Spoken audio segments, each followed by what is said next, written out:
Noman Ashraf तलवी, Umera B Sheikh Hafeez, Hasnain Sheikh शरीफ, शहजाद शेख मोहसिन, उजैफ शेख इमरान, हसन वली, मोहम्मद अख्तर। ये group आपके सामने Johnny Johnny action poem present करेगा। स्टार्ट।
अहद के चालाक हो गए। आइए दोस्तों, अब बहुत कम ही कंटेस्टेंट आपके सामने, कुछ बहुत कम किरदार बाकी है।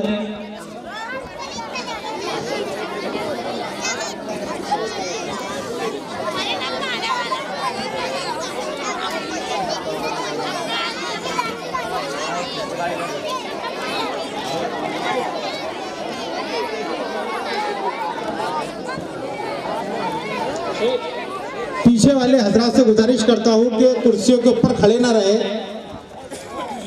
कुर्सी पर बैठ जाए भाई, खड़े मत रहे इस पर। स्टेज हाइट के ऊपर है, आपको दिख सकता है, आप उसके ऊपर ना खड़े रहे।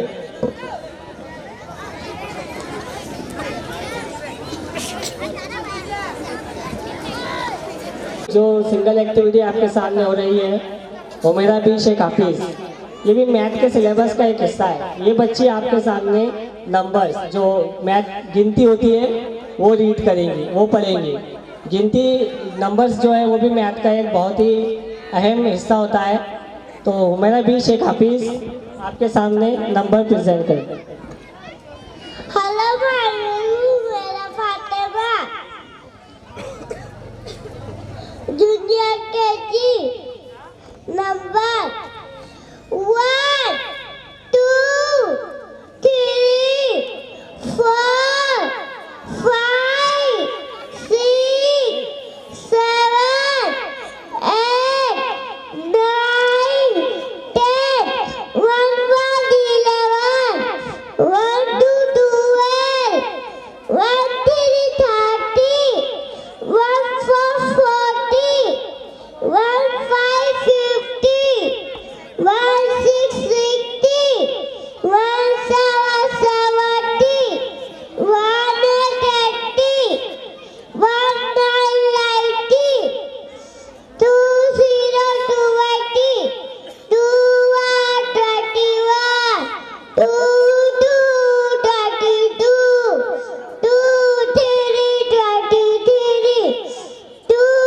4 24 2 5 25 2 6 36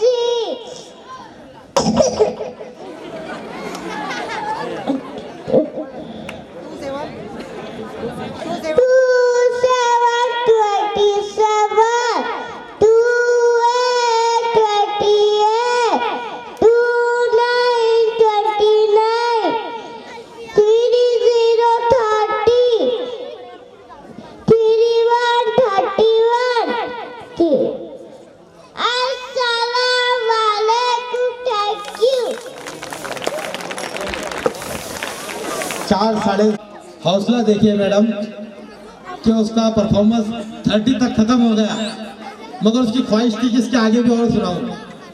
मैं हमारे टीचर हजरात को भी,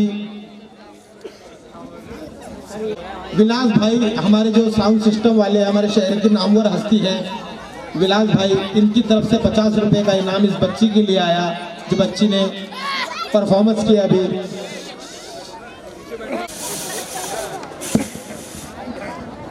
मोहतरम हजरात, वो जूनियर केजी की बच्ची को 100 तक पूरे नंबर याद थे, लेकिन वो वक्त की नज़ाकत को देखते हुए इसको शॉर्ट करना पड़ा। अभी ये जो बच्चा है मोहम्मद जैद असगर खान, ये आपको पूरी बॉडी जो पार्ट्स के बॉडी के पार्ट्स होते हैं, ये आपको इंग्लिश में एक्सप्लेन करके बताएगा।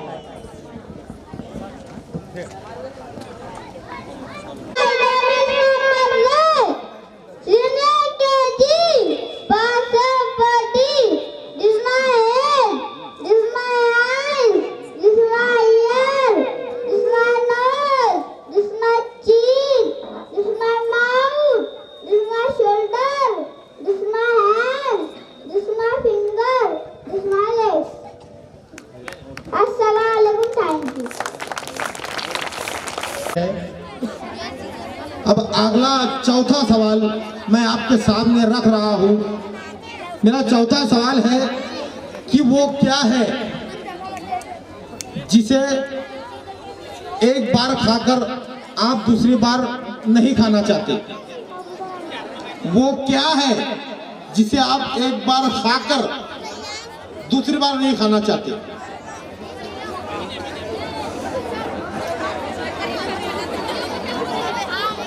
बच्चे ने पहले जवाब दिया करेला। अगर करेला इसका जवाब दिया बेटा, वक्त आ जाता है दूसरी मरतबा भी खा सकते हैं इसको, ऐसा वक्त आता जी। हमारे लाला भाई जवाब देंगे। क्या नाम है हमारे डायमंड स्कूल के प्रिंसिपल? नाम बताओ। ओसा, मोहम्मद ओसा। मोहम्मद ओसा। क्या है बेटा जवाब? ठाकर, ठोकर। बहुत हद तक ये जवाब मैं हमारे जजेस से पूछूंगा, क्या इसे हम सही करार दे सकते? नहीं। बहुत अच्छे बेटा, इसका जवाब तो गलत आया मगर दाद देता हूँ। बहुत डेयरिंग के साथ बच्चा आया मोहम्मद औसाफ। शेख नोमान, क्या जवाब बेटा? शाबाश, बहुत खूब। धोखा। शेख नोमान, मैं आपको इस बच्चे से आरास्ता करा दूं, ये बहुत ज़हीन खून से है, हमारे डॉक्टर दानिश जिंद है। धोखा। अगला कंटेस्टेंट। ये बच्चा आपके सामने पोएम रीड करेगा।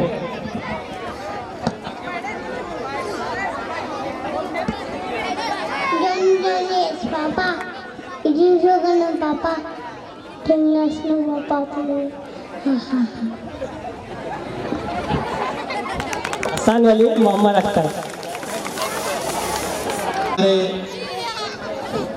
बॉडी के मेंबर मोहम्मद अख्तर जनाब के फर्जिंद है, हसन वली इनका नाम है। तो दोस्तों, बहुत कम कंटेस्टेंट आपके सामने आना बाकी है। अगला कंटेस्टेंट।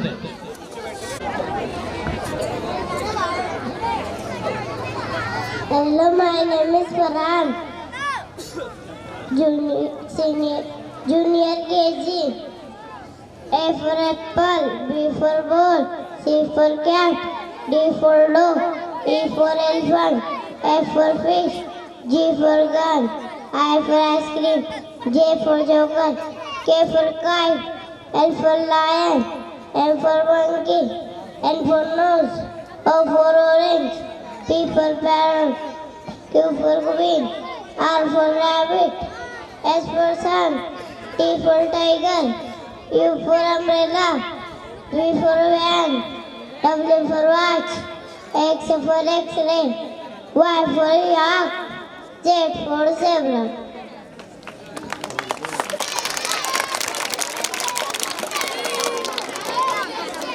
अगला कंटेस्टेंट है ट्विंकल ट्विंकल के लिए चंद बच्चे आपके सामने परफॉर्मेंस करने वाले हैं। बाद सिर्फ 2 ही परफॉर्मेंस बाकी है। फिर प्रोग्राम के सदर हमारे अध्यक्ष साहब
ये बच्चा आपके सामने इम्पोर्टेंट ऑफ एजुकेशन, दीन इस्लाम के नज़दीक तालीम कितनी अहमियत के हामिल है, इसमें अल्लाह के रसूल सल्लल्लाहु अलैहि वसल्लम की चंद हदीसें, चंद कोटेशन ये बच्चा आपके सामने प्रेजेंट करेगा। Important of education Hamza Shaikh Niyamat Ali.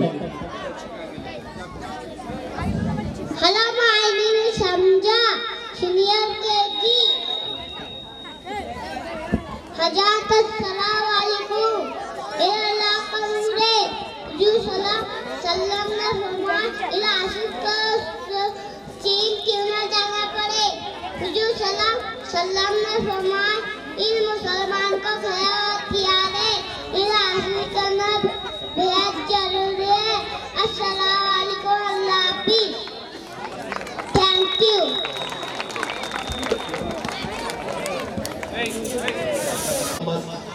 हमारे 4 सवाल जो इस बज़्म में आपसे पूछे गए, हमारे सदर साहब की तरफ से इन सवाल के जवाब देने वालों को 51 रुपये का इनाम नकद यहाँ दिया जाएगा। हमारे सदर जो किसी तारुफ के मोहताज नहीं, मेरे मुराद डॉक्टर शेख दानिश से है, जो हमारे नेशनल फाउंडेशन के अल किदर सोसाइटी के सदर हैं और 10 सालों से मुसलसल खिदमत में लगे हैं, कौमी समाजी खिदमत में लगे हैं। अब आपके सामने आखिरी परफॉर्मेंस पेश करने के लिए एक टीम तैयार की जा रही है, जो हमारे टीचर हजरात ने जिसे कहा जाता है प्रोग्राम का हुक्म का एक्का जो संभाल कर रखा था, अब वो आपके सामने पेश होने जा रहा है। उम्मीद है कि हमारे तलबा को सुहेल भाई इकरा मेडिकल, जो इस बस्ती में उनका एक मशहूर मेडिकल है, उनकी तरफ से ट्विंकल ट्विंकल जो नज़्म पोएम पेश की गई थी, उस टीम के लिए 100 रुपये का इनाम इकरा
हमारे असातिज़ा इकराम की बहुत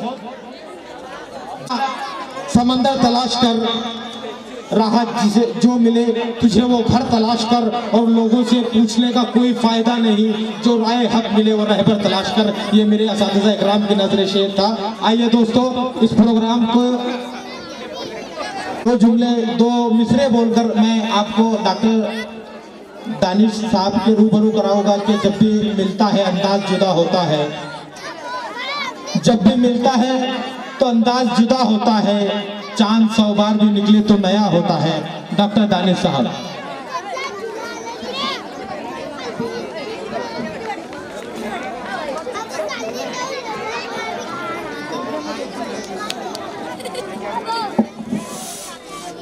बिस्मिल्लाहिर्रहमानिर्रहीम। मोहतरम सदर जलसा, मौजूद सामाइन हजरात,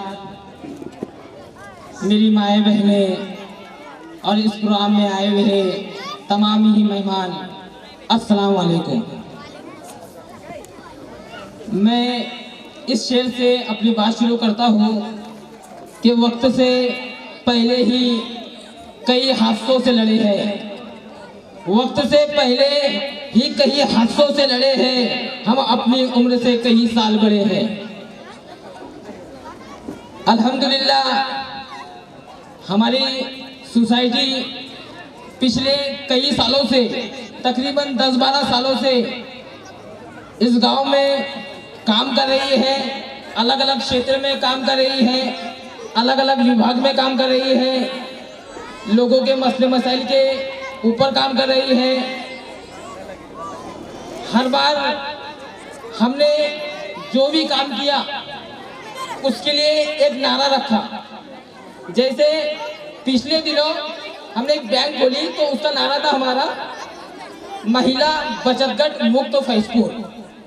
तो उसी तरह जब हमारी सोसाइटी का ये एक मीटिंग हुई और उसके अंदर ये फैसला हुआ कि हमें स्कूल खोलना है, तो हमने एक नारा दिया कि किसी मिस्त्री का बेटा मिस्त्री ना बने, किसी पेंटर का बेटा पेंटर ना बने, इससे किसी हम्माल का बेटा हम्माल ना बने। और इसी नारे के तहत हमने अपना काम शुरू किया।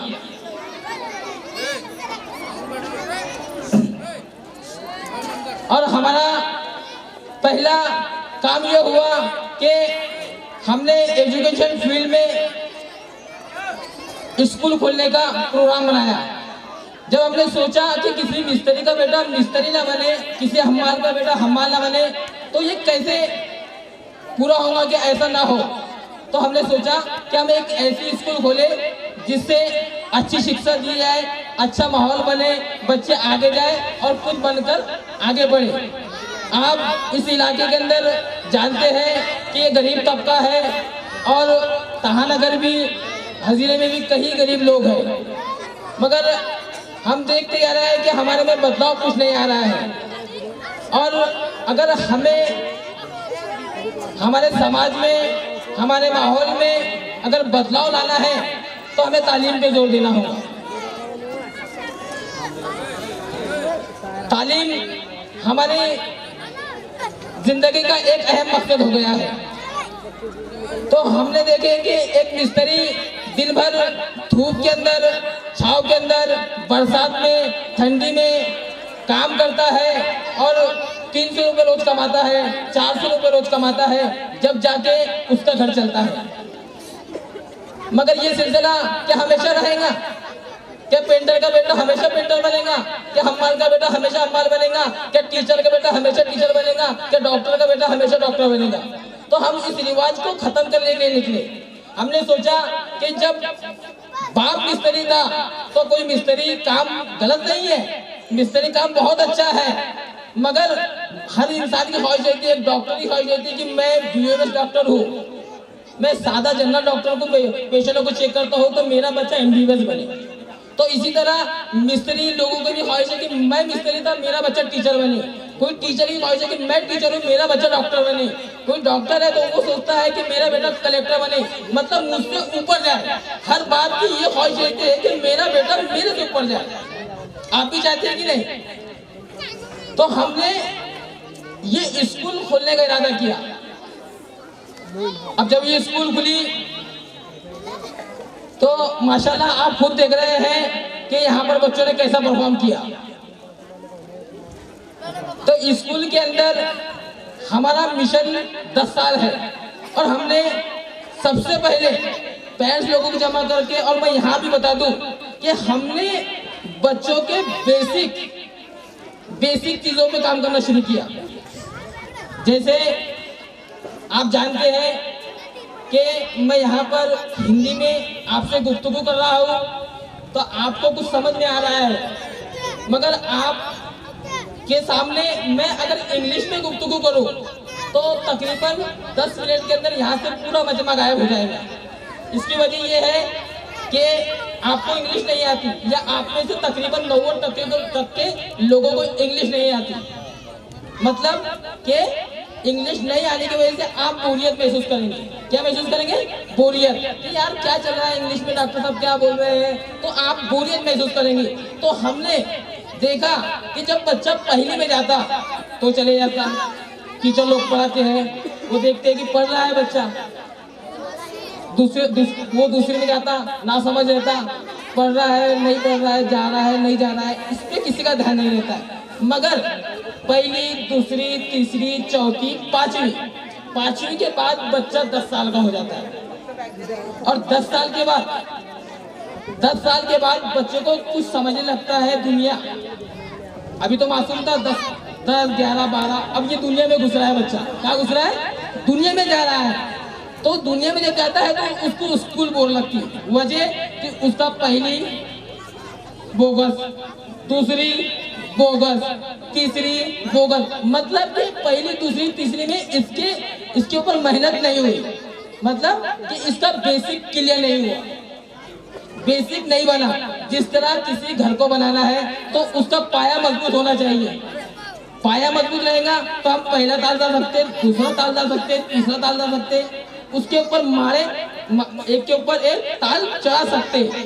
अगर पहिया मजबूत रहा तो 17 ताल की बिल्डिंग भी बन जाएंगी, 20 ताल की बिल्डिंग भी बन जाएंगी। मगर अगर पाया मजबूत नहीं है तो क्या होगा? एक तो 1 ताल की बिल्डिंग बना सकते हैं, दूसरा ताल नहीं डाल सकते हैं, या 2 ताल डाल सकते हैं, तीसरा ताल नहीं डाल सकते हैं। तो जितना पाया मजबूत होगा तो उतना वो चीज बढ़ेंगी, आगे जाएंगी। तो हमने यही सोचा कि जब पहली, दूसरी, तीसरी, चौथी, पांचवी, छठी जब ये क्लासेस गुजर जाती है, बच्चा 10-11 साल का होता है, तो माँ बाप कहते हैं कि यार मैं क्या करूं, मेरा बच्चा स्कूल में नहीं जाता है, मैं उसको छोड़ के आता हूँ, टीचर उसको समझाते हैं, मैं घर पे मारता हूँ, उसकी मम्मी मारती है, सब करते हैं, मगर बच्चा स्कूल में नहीं जाता है। तो इसकी वजह क्या है?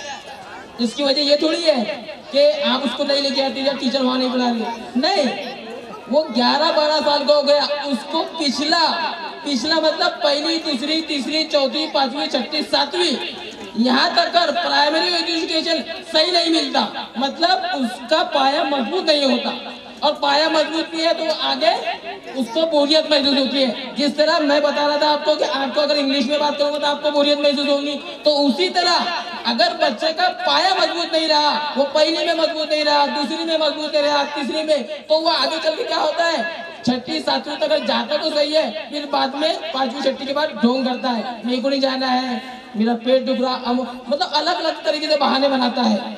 तो हमें चाहिए कि हमें बेसिक मजबूत करना है, पहली दूसरी तीसरी चौथी पांचवी, तो ये बेसिक जब क्लियर होगा तो हम हमारे बच्चों को आगे लेके जाएंगे। तो हमारा आप देख रहे हैं सीनियर जूनियर केजी है, पहला साल है, आते साल इंशाल्लाह पहली रहेंगी। तो हमारा मतलब यही है कि बच्चों का बेसिक क्लियर हो, अगर उनका बेसिक क्लियर होगा तो वो आगे जाएंगे। तो इतना आगे जाएंगे। पीछे से मुझे इजाजत हुई है कि मैं ज्यादा ना बोलूं, तो इतना कहकर इस शेर से मैं अपनी बात खत्म करता हूँ। इन बच्चों नन्हे मुन्ने बच्चों के लिए मैं शेर कहता हूँ कि हवा की इज्जत में रहने दो, हवा की इज्जत में रहने दो कि जलना सीख जाएगा, हवा की इज्जत में रहने दो कि जलना सीख जाएगा, बच्चा लड़खड़ाएगा तो चलना सीख जाएगा।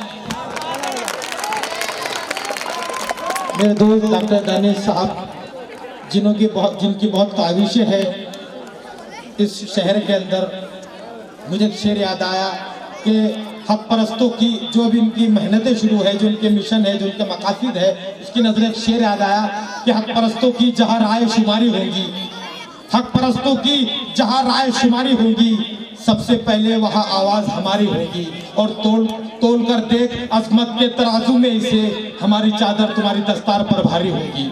आइए दोस्तों, फहमीदा बाजी जो हमारे डायमंड स्कूल के प्रिंसिपल है, उनकी तरफ से 200 रुपये का इनाम आया है, रहीमा काजी की तरफ से 50 रुपये का इनाम आया है। मैं आपके सामने हमारे शहर की वो नामवर सिपाही जनाब प्रकाश वानखेड़े साहब को बच्चों के लिए, आवाम के लिए आपको 2 शब्द कहने के लिए मैं इस शेर के साथ दावत सुखन दे रहा हूँ कि नहीं हमें फिक्र अपनी जिंदगी के लिए, नहीं हमें फिक्र अपनी जिंदगी के लिए, हम जी रहे हैं जमाने में आप ही के लिए, और हमारी महफिल में चिरागों का कोई काम नहीं, हमारी महफिल में चिरागों का कोई काम नहीं, तेरा ख्याल ही काफी है रोशनी के लिए। प्रकाश वानखेड़े साहब।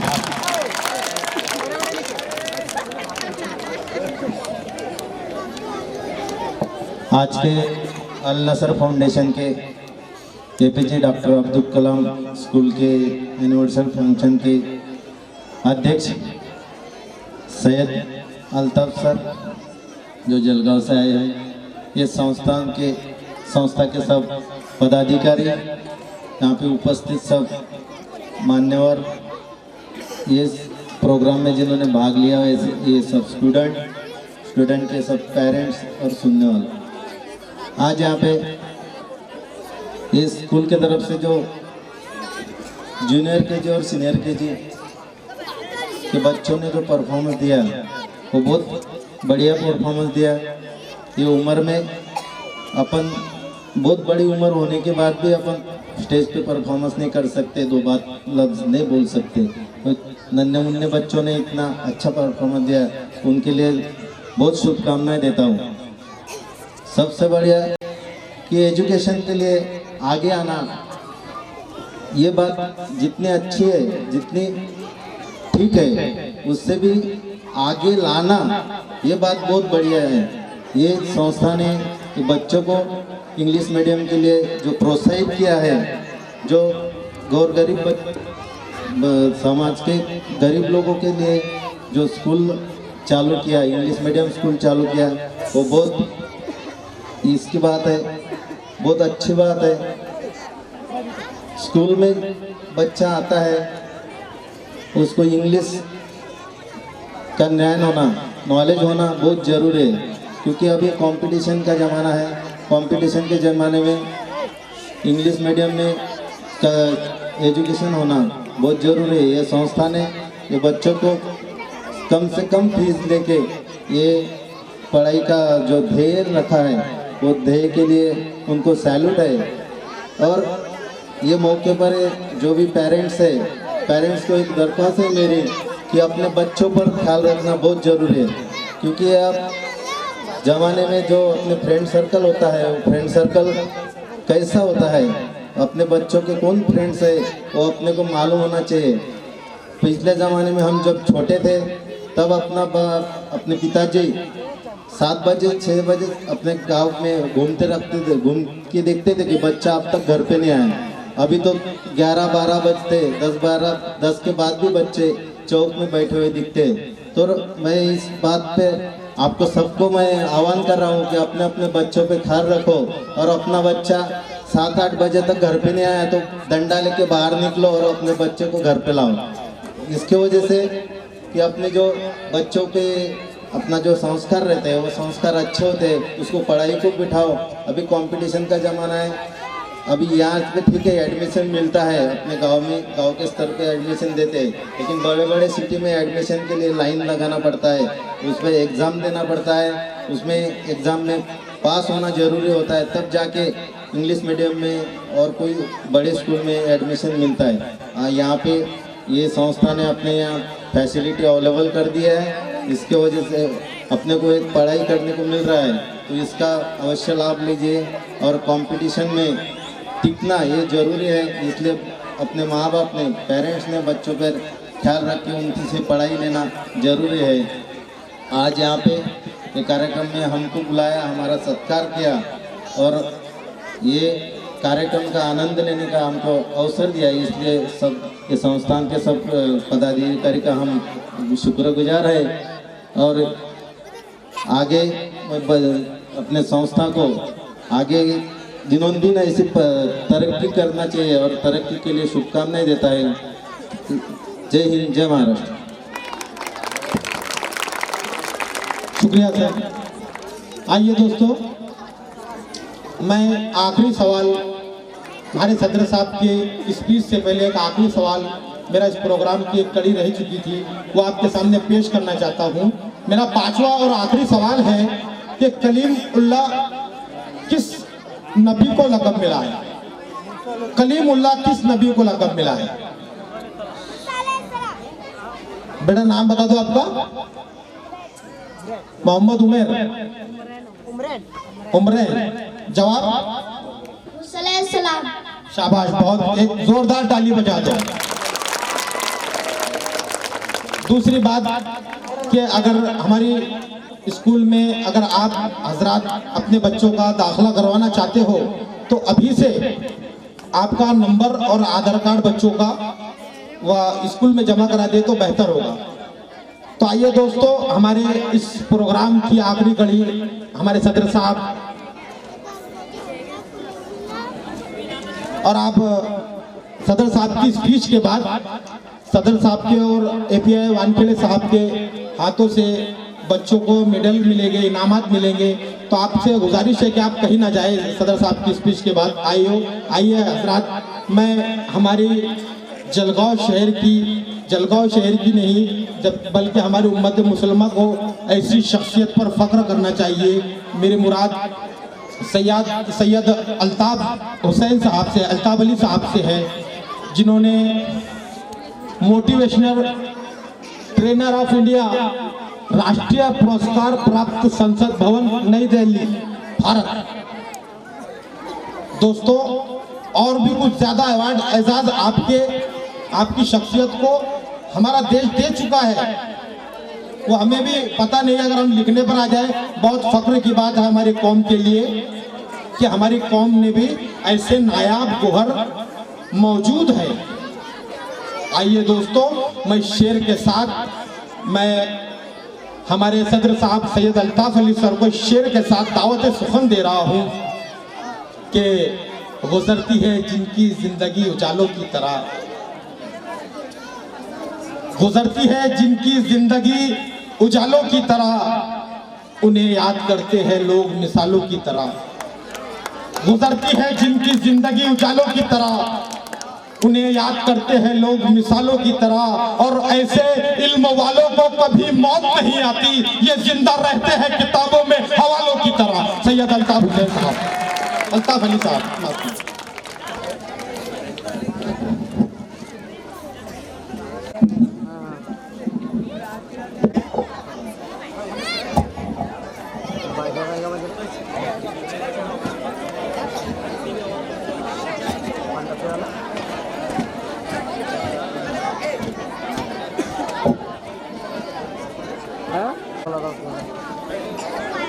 नहमदु व नुसल्ली अला रसूलिहिल करीम, अम्मा बाद।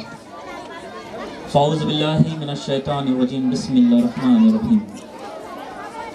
अल्लाहु अकबर, अल्लाहु अकबर, अल्लाहु अकबर। रब्बि ज़िदनी इल्मा व अल्हिक़नी बिस्सालिहीन, आमीन।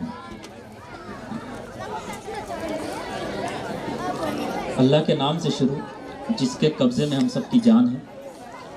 लाखों करोड़ों दरूद व सलाम उस अज़ीम हस्ती पर जिसके तुफ़ैल में इस दुनिया को वजूद बख्शा गया, यानी हमारे आका हज़रत मोहम्मद मुस्तफ़ा सल्लल्लाहु ताला अलैहि वसल्लम।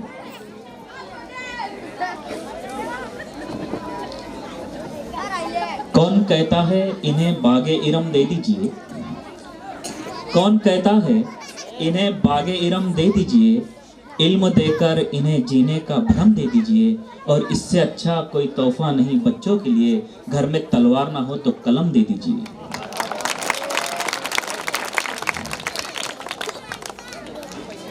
सबसे पहले मैं मुबारकबाद पेश करना चाहूँगा हमारी फाउंडेशन अल नसर के अध्यक्ष मोहतरम डॉक्टर दानिश साहब, उनकी पूरी मैनेजमेंट और सभी दोस्तों को कि उन्होंने एक अच्छे प्रोग्राम का जो यहाँ पर इनेकाद किया। ये जो उम्र होती है बच्चों की, न्यूरो साइंस की करंट रिपोर्ट कहती है कि बच्चों का या इंसानों का जो ब्रेन होता है वो उम्र के 5 साल तक 90% ग्रो करता है, 90 तक के बढ़ जाता है। मैं चाहूँगा कि सबसे पहले आप उन बच्चों के लिए तालियां बजा दें जो सामने बैठकर सबके लिए तालियां बजा रहे थे, जो म्यूजिक पर ठुमके भी लगा रहे थे, आप लोग अच्छा लग रहा था, थिरक रहे थे। ये इनकी उम्र है, एंजॉय करने का इनका वक्त है। अगर अभी एंजॉय नहीं करेंगे तो फिर क्या शादी के बाद एंजॉय करेंगे? तो इनके लिए आप सब इन बच्चों के लिए ताली बजाएं। मैं चाहूँगा कि जोरदार तालियां उन लोगों के लिए बजाएं, उस मैनेजमेंट के लिए बजाएं जिन्होंने अल नसर के बैनर के नीचे अपनी तमाम मेहनतों को जो यकजा किया और एक अच्छे नताइज के साथ इस परफॉर्मेंस को जो है हमारे सामने पेश किया। मैनेजमेंट हमारे जिनके नाम में ही प्रकाश है, वो एक रोशनी लेकर आए हैं। उनकी बातें बहुत अच्छी है, बहुत उम्दा है, उन्होंने बहुत अच्छी बातें हमारे सामने रखी। वानखेड़े साहब के लिए भी जोरदार तालियां बजाइए। तो हम बात कर रहे हैं ब्रेन की। हमारे हर इंसान का जो ब्रेन होता है वो उम्र के 5 साल तक 90% ग्रो कर जाता है। अब उम्र के 5 साल से लेकर तो उसके मरने तक वो 10% में खेलता है, उसके इंतकाल होने तक। अब न्यूरो साइंस की ये रिपोर्ट इस बात की अहमियत को वाज़े करती है कि हमारे बच्चे के जन्म से लेकर तो उसके 5 साल के होने तक किस किस्म की तरबियत की ज़रूरत है, ये न्यूरो साइंस कहता है। लेकिन हमारे मज़हब में अल्लाह ताला ने मोहतरम थोड़ा इको बढ़ाओ, इसका थोड़ा इको बढ़ा, लाइट और थोड़ा मास्टर भी बढ़ा देना। तो अल्लाह ताला ने और हमारे मज़हब में इसकी मिसाल आती है कि बच्चे की तालीम की शुरुआत कहाँ से होती है? माँ की गोद से। लेकिन हमारे पास एक ही मिसाल है जो जाहिर करती है कि बच्चे की तालीम की शुरुआत माँ की गोद से नहीं, माँ की कोख से होती है। कैसे? एक दरख्त होता है, नदी किनारे जो है मल्ला होता है, सेब लगे होते हैं। एक नौजवान, गैर शादीशुदा अनमैरिड नौजवान रोजगार की तलाश में अपना खाना लेकर जो है वो निकल चुका है। जब रास्ते से गुजरता है, कुछ दिन जाने के बाद खाना खत्म होता है जोर की भूख लगती है। भूख लगने के बाद वो जिस दरिया किनारे से वो शख्सियत, वो नौजवान गुजरता है, उस दरिया किनारे पर उसको एक सेब नजर आता है। वो उस सेब को उठाता है, क्योंकि भूख बहुत लगी हुई है इसलिए वो उस सेब को खा लेता है। सेब खाने के बाद ये एहसास होता है कि जिसका एक सेब है, मैंने उस एप्पल वाले से, उस सेब वाले से जो इजाज़त तो ली नहीं, मैंने तो उसको खा लिया हूँ। और उस वक्त वो नौजवान ये बताता है कि मेरे पास 3 से 4 घंटे हैं, 3 से 4 घंटे के बाद कोई भी चीज़ जो है वो हजम हो जाती है।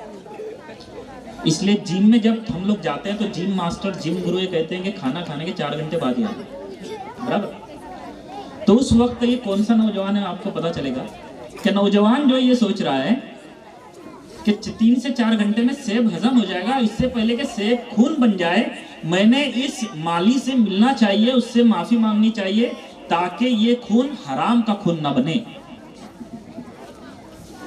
वो माली वाले को ढूंढते हुए नौजवान दरिया में तैरते हुए उस तरफ जाता है जहां से मल्ला होता है और सेब जो है वहां से गिरते हैं दरख्त से। वो माली को तलाश करते हुए उस बुजुर्ग हस्ती के पास जाते हैं और कहते हैं अस्सलाम वालेकुम। वालेकुम अस्सलाम, ये मल्ला आपका है? जी हाँ मेरा है। क्या ये सेब आपके हैं? जी हाँ मेरे हैं। तो मुझे माफ़ कर दीजिए। तो हुआ क्या? तो बोले एक्चुअली यहाँ से मैं गुजर रहा था, भूख लगी थी, ये सेब यहाँ से नदी से जा रहा था तो मैंने एक सेब आपकी इजाज़त के बगैर खा लिया हूँ। तो हजरत कहते खा लिए तो खा लिए, एक सेब से क्या होता है।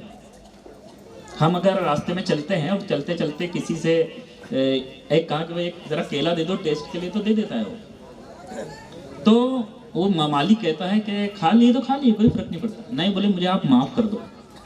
अगर आपने माफ़ करने से पहले अगर मेरा खून बन गया तो मैं अल्लाह को क्या मुँह दिखाऊंगा मरने के बाद, क्योंकि मुझे इस चीज़ का हिसाब देना है। तो वो मालिक कहते हैं कि ये लड़का ईमानदार लगता है, ईमानदार लड़का है और इसका खून भी अच्छा है, ये नहीं चाहता कि इसके पेट में जो है हराम की कमाई जाए। तो फिर वो सोचते हैं कि चलो अभी अच्छा लड़का है, नौजवान है, तुम्हारी शादी हुई है? नहीं हुई है। अच्छा करना चाहोगे? वो सब बाद में यार, पहले तुम मुझे माफ़ कर दो, हम बातें बाद में करेंगे, तुम पहले मुझे माफ़ कर दो, वक्त बहुत कम है, इस खून बन जाएगा, हराम का खून मेरे पेट में आ जाएगा। अच्छा ठीक है, एक शर्त में माफ़ करूँगा। क्या है? मुझे सब शर्त मंजूर है, जो भी हो, मेरी बेटी से शादी करना पड़ेगी। अब किसको देखा ही नहीं बेटी कैसी है। हाँ चलेगा, इससे चलो अल्लाह के सामने शर्मिंदा होने से अच्छा है कि इनकी बेटी से मैं शादी कर लूँ। ठीक है कर लेते हैं। अरे पहले सुनो तो सही, मेरी बेटी कैसी है। मेरी बेटी है, दोनों आंखों से अंधी, दिखाई नहीं देता है। करोगे शादी? सोचने के बाद थोड़ा, चलो अल्लाह के सामने शर्मिंदा होने से अच्छा है कि अंधी बीवी के साथ ज़िंदगी गुजार लेते हैं। मैं करूँगा, मुझे माफ़ कर दो। अरे सुनो तो सही, वो दोनों कानों की बैरी है। फिर सोचने के बाद अल्लाह के सामने शर्मिंदा होना है, मरने के बाद जवाब देना है, तो चलो ठीक है, बैरी भी तो क्या मैं कर लूँगा। अरे वो लंगड़ी लूली भी है, मुझे सब मंजूर है, आप पहले मुझे माफ़ कर दो। यकीनन शादी करेंगे, ज़रूर करूँगा। वो खातून के साथ, बेटी के साथ उसका निकाह करवाते हैं। नौजवान का निकाह होता है। निकाह होने के बाद जब वो अपनी बेगम से मिलने जाते हैं, सलाम करते हैं अस्सलाम वालेकुम, तो जवाब आता है वालेकुम अस्सलाम। तो चौंक जाते हैं कि इनके पिताजी ने कहा था कि ये अंधी है, गूंगी है, बैरी है, लंगड़ी लुली है, फिर ये तो अच्छे से बैठी हुई नजर आ रही है। वो बाहर जाते हैं, अपने उनके ससुर जी से मिलते हैं कि हजरत एक सेब खाया था, मुसीबत आ गई थी, अब दूसरी मुसीबत ना आए, मेहरबानी करके आप बताओ वो लड़ीस कौन है, लड़की कौन है। तो बोले वही मेरी बेटी है। मैंने उसको अंधी इसलिए कहा कि उसने कभी कुछ गलत अपनी ज़िंदगी में नहीं देखा। मैंने बहरी इसलिए कहा कि उसने कभी कुछ गलत सुना ही नहीं। गूंगी इसलिए कहा कि उसने कभी गाली दी नहीं, उसने अपनी ज़बान का गलत इस्तेमाल ही नहीं किया। और लंगड़ी लुली इसलिए कहा कि उसने अपने हाथ और पैरों का इस्तेमाल भी कभी बुराई के लिए नहीं किया, जब भी किया इंसानों की अच्छाई के लिए किया। ये तुम्हारी बेगम है, जाओ अपनी शादीशुदा ज़िंदगी गुजारो। जब ऐसी माँ और ऐसा बाप मिलता है तो फिर कोख में कुरान को हिफ्ज कर कर जन्म लेने वाले गौसे आजम अब्दुल कादिर जिलानी रहमतुल्लाह अलैह जैसे बच्चे पैदा होते हैं।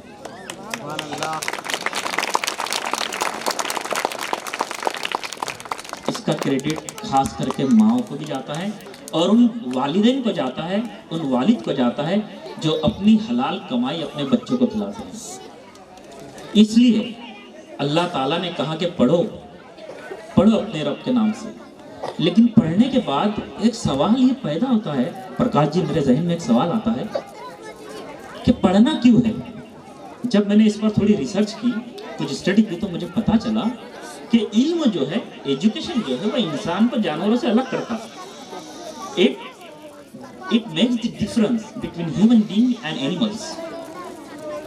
तो जब पता कर, और 2 जुड़वा बच्चे होते हैं तोते के, तोता देखे ना आप लोगों ने, तो वो तोते के बच्चों का, जुड़वा बच्चों का शिकार करता है।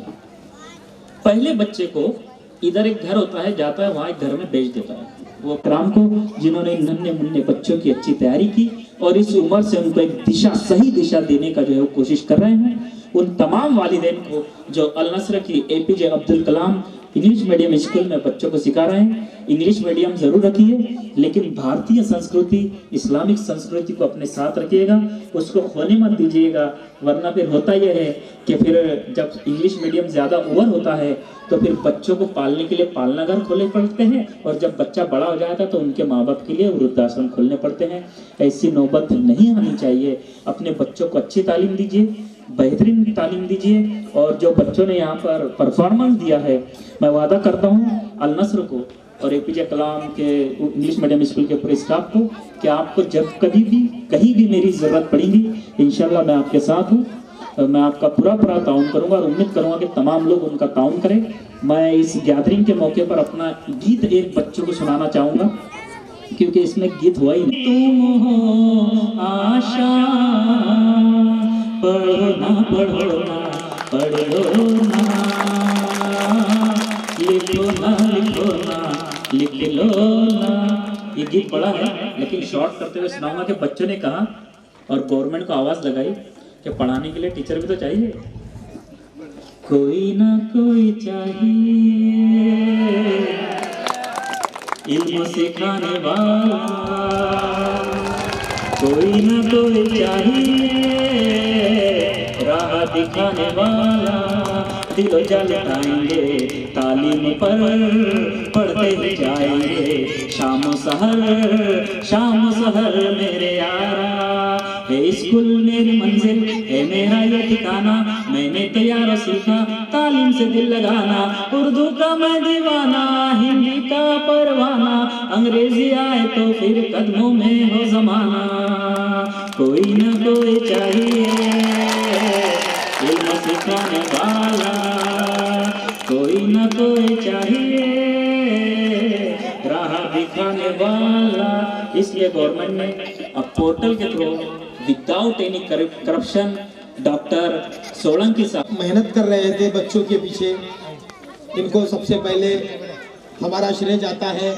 मैं हमारे सदर साहब से गुजारिश करूंगा कि कौसर सर को अपने दस्ते मुबारक से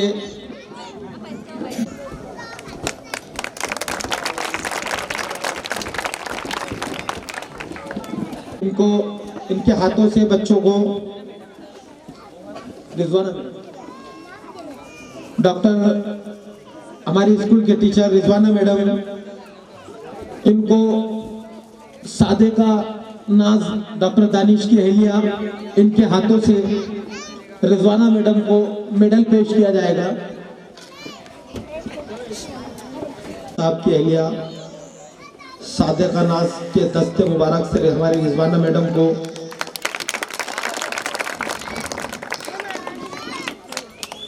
मैं इमरान पटेल साहब, मोहम्मद रियाज भाई, अजमत बावा, वसीम जनाब हमारे मेहमान खुसूसी, अयाजुद्दीन साहब, अजमत बावा, इनसे गुजारिश करूँगा इनके दस्ते मुबारक से शेख रफीक साहब, वसीम खान साहब, डॉक्टर दानिश तलबा के लिए आया है। हम तहे दिल से शुक्रिया अदा करते हैं असलम सर का, जिन्होंने हमारे बच्चों की हौसला अफजाई के लिए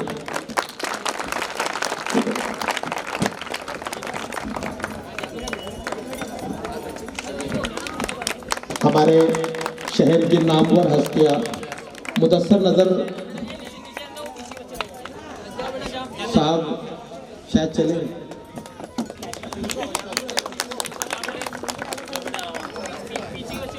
रियाज मेंबर नहीं,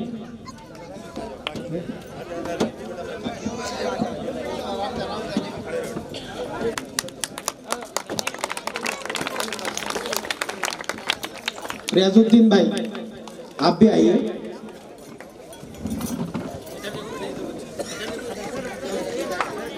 लोखंडे साहब के हाथों से आने वाले बच्चे को जनाब अजहर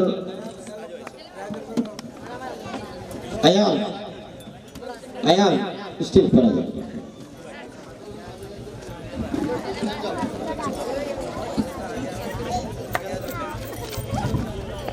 डॉक्टर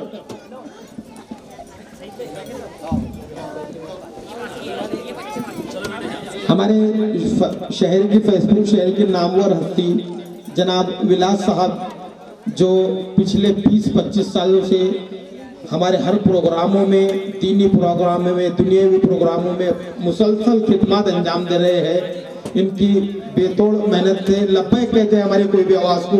एक बार इनके नाम से ताली बजा दो।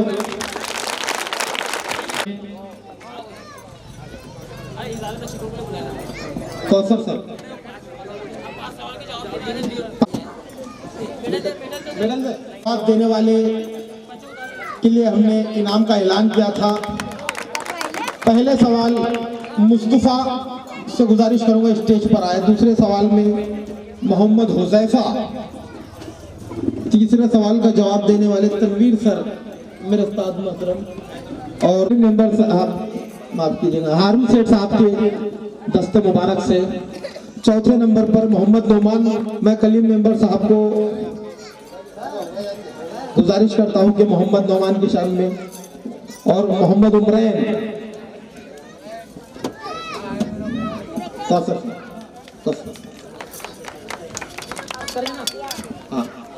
अख्तर जनाब आपके साथ। औज़ुबिल्लाहिमिनश्शैतानिर्रजीम बिस्मिल्लाहिर्रहमानिर्रहीम। मौजूद हाज़रीन, हमारा आज का ये जो प्रोग्राम है, इस प्रोग्राम में जिन जिन हजरात ने जितनी मेहनत की हम उनका दिल से इस्तकबाल। अल्लाह